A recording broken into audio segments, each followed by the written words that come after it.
Yahoo. Jadi ZZZ kemarin habis announcement update patch untuk 2.5. Aku kemarin udah catat apa aja yang berubah, karakter-karakter baru yang datang, area map barunya, monster-monsternya, mekanik baru, sampai ke Dix dan juga W Engine. Dan aku hari ini mau breakdown untuk karakter-karakter yang datang sama perlukah digacha atau rekomen sama yang ada di patch sekarang. Nah, pada intinya sebenarnya kita kedatangan Void Hunter baru, Ye Sung Wang, yang patch kemarin juga udah masuk di cerita story-nya Banyue. Dan mungkin kita mulai aja. Karakter baru yang datang itu satu, Void Hunter baru kita, Ye Sung Wang. Yang kedua ada Zhao. Nah, ini case-nya sama kayak Miyabi. Jadi Zhao-nya gratis, kayak Harumasa waktu itu kan gratis. Terus Void Hunter-nya Ye Sung Wang yang punya elemen baru dan juga mekanik baru.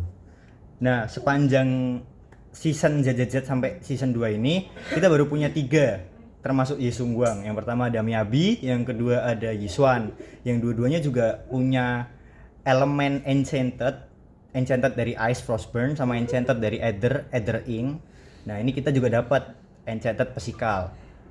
Sebelum kita breakdown dari karakter 2 ini, kita dapat rerun karakter. Nah, di sini rerun karakternya itu ada 3, dan untuk bannernya sendiri itu agak berbeda daripada patch-patch sebelum yang rerun dan itu ada phase 1, phase 2. Untuk update 2.5 itu bakal dijadiin satu dan kalian bakal dapat 3 banner dan itu satu phase. Jadi update selanjutnya yang 2.7, jadi kita dari 2.5 bakal langsung ke 2.7, itu 21 Januari.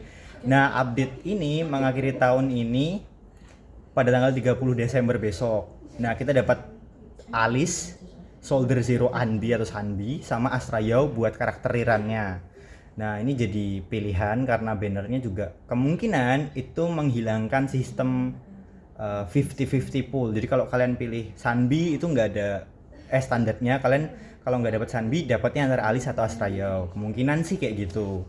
Ini baru rumor juga. Nah, sebelum ke update-nya, kita recap dulu untuk season-season sebelumnya atau patch-patch yang 2.3, 2.2. Kita dapat 4 karakter baru, yaitu ada Yidari, Lucia, Dailin, sama Banyue. Nah, buat Yidari sendiri sama Banyue itu kan karakter Rapture yang tergolong baru, dia termasuk DPS. Yidari pakai S dan dia ngedrain HP, dan Banyue juga bisa ngedrain HP, yang mana sesuai dengan role-nya Rapture, karakter yang bisa ngedrain HP buat jadiin damage yang lebih tinggi. Ini 2 DPS yang menurutku masih bisa dioptimalisasi, dan kita dapat best stunner melebihi Fufu sama Trigger itu Dailin, sama ada best support for Rapture itu Lucia. Nah, kalian yang udah nge-skip dari Lucia sama udah nge-skip Dailin juga, kalian karena pengen dapat Void Hunter baru, yaitu opsi kalian. Cuman aku ngasih tahu dulu, Dailin itu sebenarnya must pull karakter. Cuman kemarin aku nggak sempat breakdown lebih karena Dailin sendiri dia bisa ngasih ulti ke karakter selanjutnya setelah chain attack. Dan untuk karakter Rapture sendiri, Dailin itu sangat bagus karena dia bisa ngasih Sheer Force dan juga bisa dipakai buat attacker juga. Kalau Banyue itu best DPS saat ini untuk Fire karena konsisten banget damage-nya. Dia setara sama Evelynn. Kalau kalian punya Evelynn ya nggak usah gacha Banyue, tapi menurutku kalau kalian belum punya DPS Fire dan malas buat pakai Manato karena dia A-tier agent, itu bisa banget pakai Banyue. Tapi karena next patch kita dapat Void Hunter baru, aku saranin buat kalian tunggu aja Void Hunter kita. Nah, ini untuk karakter-karakter yang sampai saat ini masih ada. Kita ke story dulu deh, karena di patch-patch sebelum kan story-nya itu nggak terlalu ke inti utama dari ZZZ. Nah, besok itu di update 2.5 story barunya itu menuju track inti, dimana kita ditunjukin ada gurunya Proxy, terus kaitannya tentang sang pencipta itu juga termasuk sama pedang yang dipakai Ye Sung Wang, si King Ming Sword. Habis itu yang unik lainnya ada face reveal dari wali kota, yang sebelumnya wali kota itu kan nggak pernah nunjukin dirinya ke audiens, atau kita nggak pernah tahu nih wali kotanya yang mana. Ini kita dikasih tahu mukanya gimana. Nah, untuk map sama areanya sendiri itu ada baru untuk eksplorasi dengan monster-monster baru. Itu ada Miasma Walker, Scorp, sama Miasma Revengers, Huskron. Ini yang menurutku mob barunya. Dan ada yang cukup ganggu waktu eksplorasi, itu ada Miasmic Terroraptor. Cuman ini nggak terlalu dipedulin lah karena dia nggak nyerang sebenarnya, cuman ganggu eksplorasi. Terus ada boss baru yang belum di reveal buat atribut sama namanya, karena kemarin juga disensor untuk ikonnya. Habis itu nggak di show terlalu banyak untuk yang di update tuh apa aja. Cuman kemungkinan ini bakal masuk ke Deadly Assault, dan ini bakal musuh yang dilawan wajib pakai Yisung Guang, karena biasanya kan kalau JJZ update ada karakter baru, dia ada boss baru dan menyesuaikan karakter baru yang keluar. Terus ada beberapa mekanik baru buat explore. Ini cuman sedikit sih, kayak Yisung Guang yang bisa teleport mengikuti jalur pedang, cuman nggak tahu ini apakah harus punya atau cuman di story-nya. Mungkin itu kalau buat yang tambahan. Kita ke Void Hunter baru kita. Jadi kita dapat karakter baru Yisung Guang. Ini Tiren, katanya sih Tiren kuda. Cuman kita nggak tahu dia Tiren apa. Jadi ini karakter Tiren ya, kayak Ellen, Jindu. Nah, di sini adalah kita baru pertama kali ngelihat sebuah karakter naik ke level Void Hunter untuk pertama kalinya, dan juga ini merupakan Void Hunter pertama yang punya dua wujud dengan role attacker dan elemen physical enchanted. Wujudnya di sini ada yang rambut coklat, kita bedain aja rambut coklat sama rambut perak ya. Nah, core pasifnya sendiri namanya Burning Clarity. Jadi saat memicu resonansi sama pedangnya atau Kingming Sword, dia bakal masuk ke state Enlightened Mind. Nah, ini state yang rambutnya berubah jadi perak. Ini mengaktifkan Ether Veil, atau kalau misalnya kalian udah ngaktifin Ether Veil, ini memperpanjang Ether Veil. Ini buat Xiao Guang jadi lebih sakit dan kelihatan broken. Nah, buat partinya sendiri di sini ada tambahan yang additional ability, itu bisa dipicu menggunakan karakter support atau defense. Jadi dalam satu party kalau kalian masukin support atau defense, additional ability-nya tuh kalau kalian mengaktifkan Ether Veil menggunakan support atau defense, kalian bisa dapat 3 poin Kingming Sword Force, yang artinya di sini bagus banget kalau kalian masukin Zhao, karena sejauh ini karakter yang bisa mengaktifkan Ether Veil itu adalah Zhao, dan Zhao kan juga karakter yang dikasih gratis, makanya bagus banget dipakai bareng Yisung Guang. Untuk entry skillnya Illuminating Darkness, ini skillnya yang bisa ngaktifin Ether Veil atau masuk ke mode Enlightened Mind. Tapi masuk ke mode Enlightened Mind itu nggak cuma dari skill atau memicu resonansi sama pedang, itu juga bisa dari ulti, dimana ultinya itu ada 2. Jadi kalau mau masuk ke mode Enlightened Mind itu dari ulti dan bisa dipakai 2 kali. Ini mirip kayak Yishuan, ada 2 state ulti. Cuman bedanya kalau Yishuan kan ultinya 2, yang satu pasif, yang satu enggak. Kalau ini bisa pakai ulti untuk masuk ke Enlightened Mind, dan kalau udah masuk Enlightened Mind, ultinya bakal masuk ke phase kedua yang belah langit. Cuman di sini minusnya Yisung Guang itu kalau ganti karakter dia bakal langsung keluar dari mode Enlightened Mind-nya.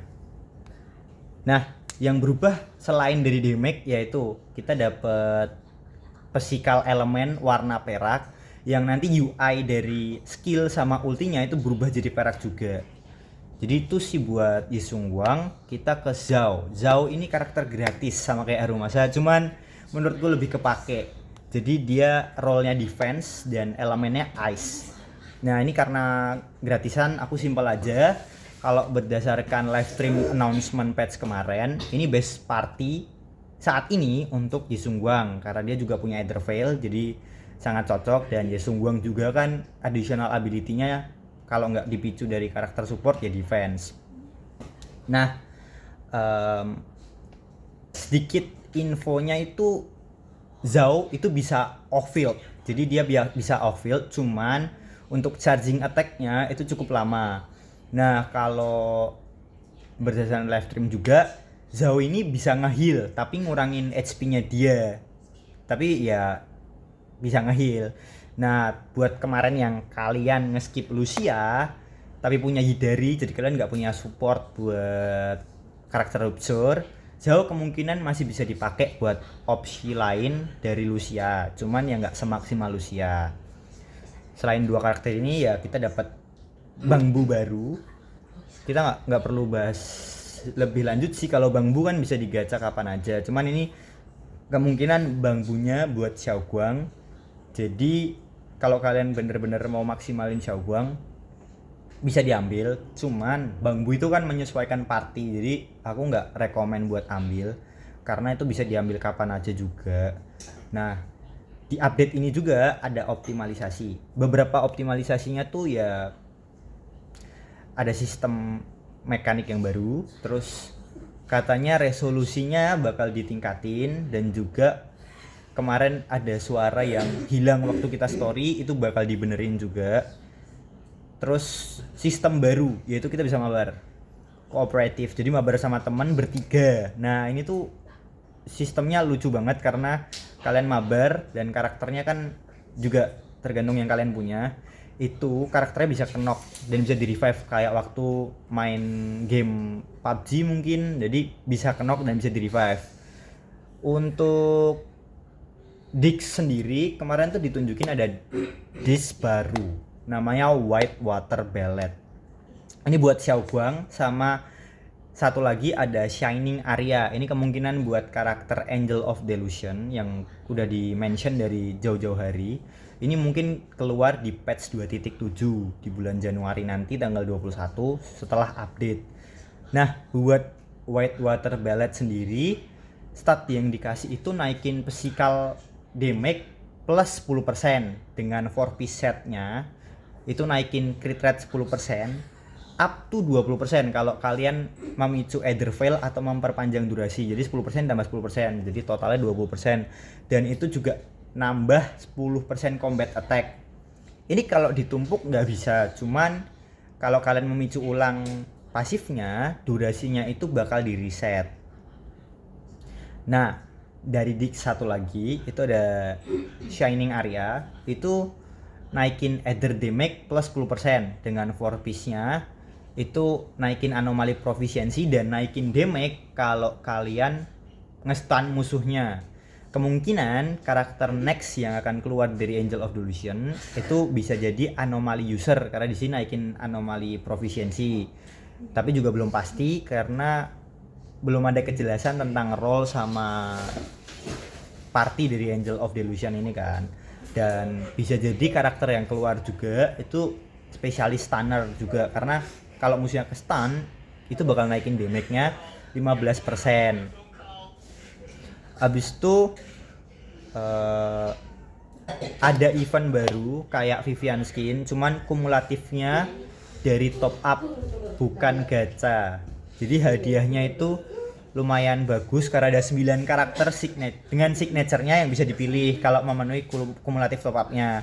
6 karakter diantaranya itu ada standar S Agent, ya kayak Lycan, Bernie, Lycan, Grey Soldier 11, terus ada Rina, Koleda, Nekomana. Nah, tiganya itu sangat kaget karena kita bisa milih antara Bernice, Jendo, dan Kingyi. Cuman untuk ngeklaim ini itu asumsiku kita harus top up 14.000 polychrome atau sekitar 3 jutaan untuk dapetin 3 karakter ini. Itu udah sama signature-nya sih, cuman menurutku too much for a character. Dan juga karakternya kan karakter lama. Selain dari event ini, kita juga ada skin baru. Di sini dapat 2 skin kita, skin tambahan.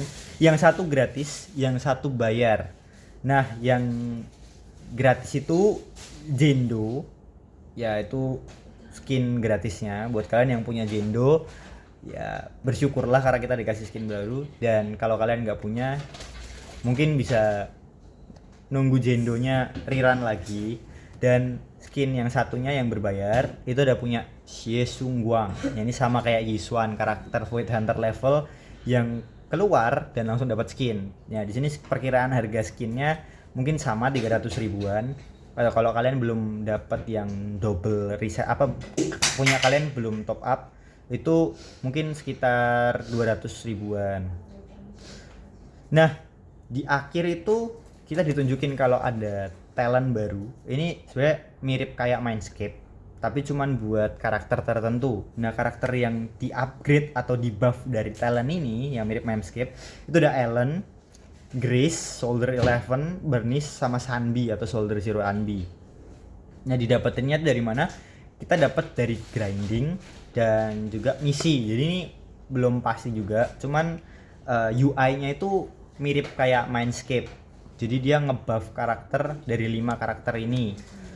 Karena kan kita juga tahu Ellen di buff, Grace di buff, dia lebih bisa fleksibel, Soldier 11, Bernice dapat aftershock, sama Sanbi juga aftershocknya ditingkatin.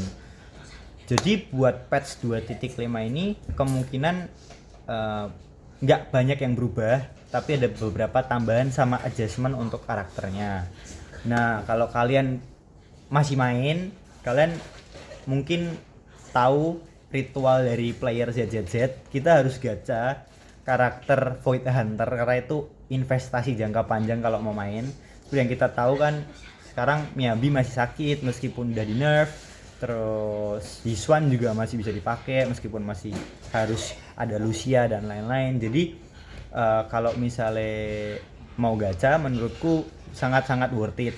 Cuman kalau kalian masih nabung dan masih mikir-mikir atau kalian nggak suka karakternya, itu masih bisa ditabung sampai 2.7 karena itu bakal ada turnover juga. Ya Yesi Yuan kakaknya Sung Guang aja nggak masuk di 2.5. Untuk story-nya dia jarang di-mention waktu live stream announcement kemarin. Jadi kemungkinan 2.7 karena itu ke skip 2.6. Jadi kemungkinan itu bakal lebih gede lagi update-nya. Jadi kita tunggu aja. Mungkin segitu dari aku. Kita tunggu update patch depan. See ya.